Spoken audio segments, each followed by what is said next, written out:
Gilliard. I got so much more.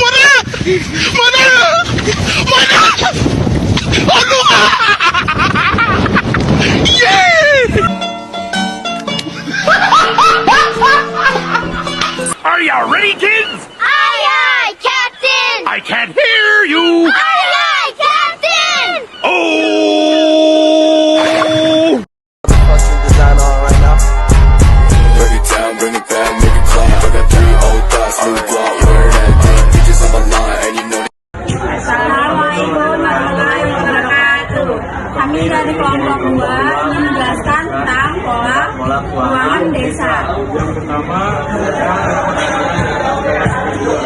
Saya Rizky Ajara dari kelas 12 IPS 2. Saya Algansa dari kelas 12 IPS 2. Saya Nela Zalia Putri dari kelas IPS 2. Yang pertama, kita akan menjelaskan tentang pengertian desa. Desa berasal dari Sanskerta alias desi adalah padara atau tanah kelahiran.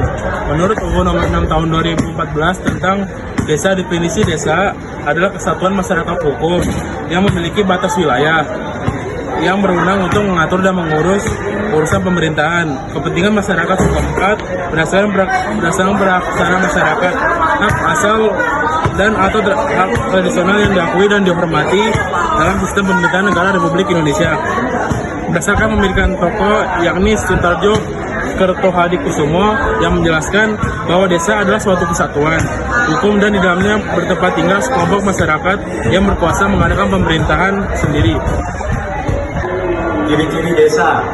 Ciri desa dari desa digolongkan menjadi 2 bagian, yaitu cara fisik dan ciri sosial. 1. Ciri fisika. A. Tata guna dan pemanfaat lahan. B. Aktivitas yang bergantung pada alam. C. Kebiasaan beraktivitas. D. Jumlah penduduk. E. Pola pemukiman. 2. Ciri sosial desa. A. Penduduknya bersifat homogen. B. Sistemnya gotong royong. C. Hukum informal. D. Pola pikir masyarakat di desa. E. Kontrol sosial. Ada pola keuangan desa. Pola keuangan desa adalah pengaturan dan pemanfaatan ruang lahan untuk keperluan tertentu, sehingga tidak terjadi pemanfaatan yang tumpang tindih. Pola kemungkinan antara satu desa dengan yang lainnya memiliki perbedaan tergantung karakteristik yang dimilikinya. Ada 4 jenis pola keuangan yang berbeda dari desa-desa di Indonesia. Berikut penjelasannya ya. 1. Pola pemusat.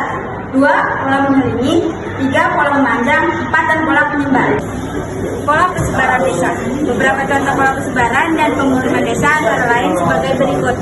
1. Pola desa mengikuti bentuk alur sungai dengan tujuan memudahkan transportasi dan mencari air. 2. Pola desa mengikuti bentuk tepi pantai dengan tujuan memudahkan dalam mencari ikan dan hasil laut lainnya.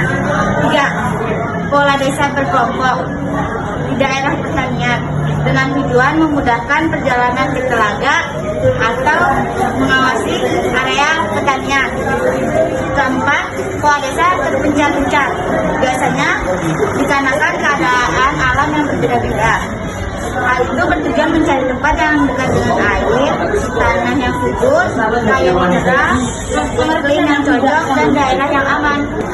Jadi di sini saya akan menjelaskan tentang bentuk pendesaan berdasarkan pola-pola tata guna lahannya, yaitu 1. Bentuk desa linear atau memanjang mengikuti jalur jalan raya atau alur sungai. 2. Bentuk desa yang memanjang mengikuti garis pantai. 3. Bentuk desa terpusat. Bentuk desa semacam ini banyak dijumpai di wilayah pegunungan.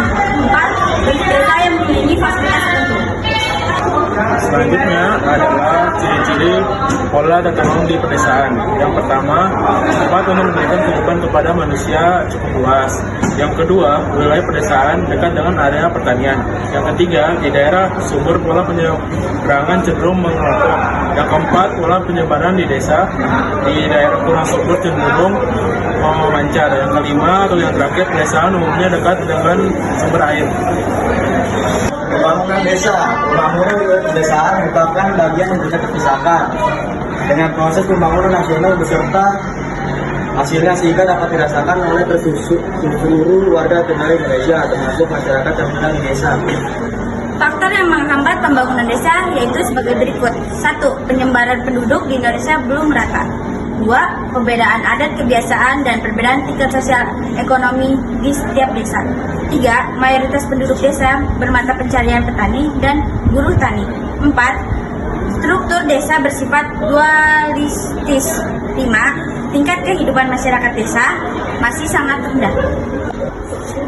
Setelah faktor, saya akan menjelaskan tentang usaha mengatasi faktor penghambat pembangunan desa, yaitu 1. Menyelenggarakan tempat kemungkinan baru dan cara transmigrasi.